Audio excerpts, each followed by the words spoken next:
go. So what I'm going to be doing is I'm going to be trying to cut down a lot of these trees out here that have to go away anyways. I got a road coming in the next couple of years, so might as well use it anyways. A lot of the logs I'm going to be using in a sawmill.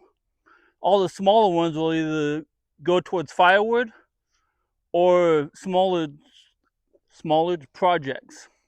I don't want to waste any of the wood.